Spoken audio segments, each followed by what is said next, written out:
በሰማያት ላይ ከፍ ከፍ በል ክብርህም በምድር ይነገራል። ዘመንም ይዋጃል ለምስጋና መድኃኔዓለም ስም ገናና መድኃኔዓለም ስም ገናና። በስመ አብ ወወልድ ወመንፈስ ቅዱስ አሐዱ አምላክ አሜን።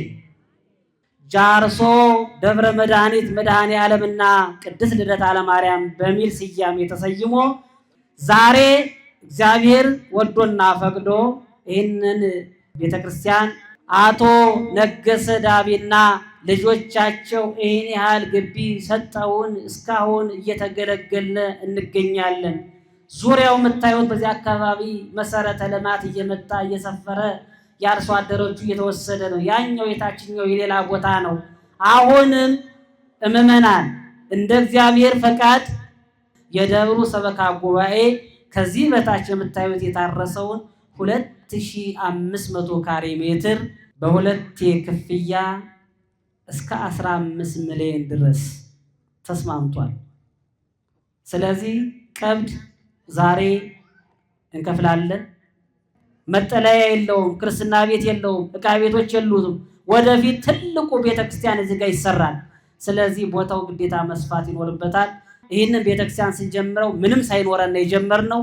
እኛ የቻልነውን 2 ካሬ 3 ካሬ 5 ካሬ ገዝተን ግዴታ በአርሶ አደሮችም ሌላ ተለዋጭ ሌላ የራሳቸው የሆነ የልጆች ማሳደጊያ ማድረግ ስላለባቸው ይህን አስበናል።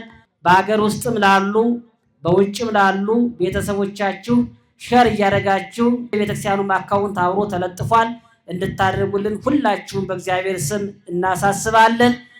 ያለችን ቦታ እንግዲህ ጠባብ ናት፣ 3000 ካሬ። አሁን መንግስት እንኳን የፈቀደው በሁሉም እምነት ተቋም ውስጥ ለአንድ የእምነት ተቋም የተፈቀደው 4000 ነው። ከዛ በታች ነው ማለት ነው ይሄ ቦታ ማለት ነው። ለመድኃኔዓለም ለመጥምቀ መለኮት ቅዱስ ዮሐንስ ለልደታ ለማርያም መቼም ቦታ አይጠፋም አይደለ ወገኖች? ስለዚህ ይህ ቦታ ገና መስፋት አለበት ማለት ነው። ስለዚህ በዚህ በኩል ላለው ቦታ ደግሞ ሁላችሁም አስባችሁ አንድ ካሬ ብንችል የአንድ ካሬ 4000 ብር ነው። ቦሌ ጃርሶ ደብረ መድኃኒት መድኃኔዓለም ቤተ ክርስቲያን ብላችሁ በዚህ የልማቱ ባንክ 1078 05 37 993 ነው የሚለው። አንድ ካሬ 4000 ብር 300 ሰው 50 ሺህ ብር ካዋጣ 15 ሚሊዮን ብር ይሆናል። ስለዚህ ይህንን ገቢ አድርገን ይህንን እንድንራዳ ደግሞ መድኃኔዓለም ይርዳል።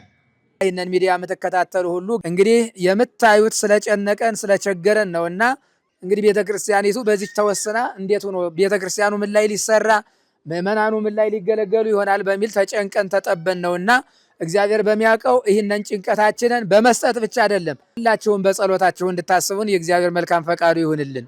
15 ሚሊዮን ብር ነው። ነሐሴ 30 ግማሹን ጥቅምት 30 ግማሹን ልንከፍል ነው የተባባልነው። ተረባርበን ይችንን ቦታ ማስቀረት አለብን። 15 ሚሊዮን ብር ካልከፈለን ይሄ ቦታ ነገ ተላልፎ ይሰጣል። ስለዚህ ነው ባለዕዳ ከመሆን ሁላችንንም እግዚአብሔር ይሰውረን። በዚህ ዙሪያ ላይ በዚህ ሚዲያ የምትከታተሉ ሁሉ ያው በውስጥም በውጭም በአገር ውስጥም በውጭም ያላችሁ ስለ መድኃኔዓለም ብላችሁ ቤተክርስቲያናችንን ታደጉልን እንላለን። ሕያውና ቅዱስ ስሙን እንዲህ በማለት እንጠራለን። አባታችን ሆይ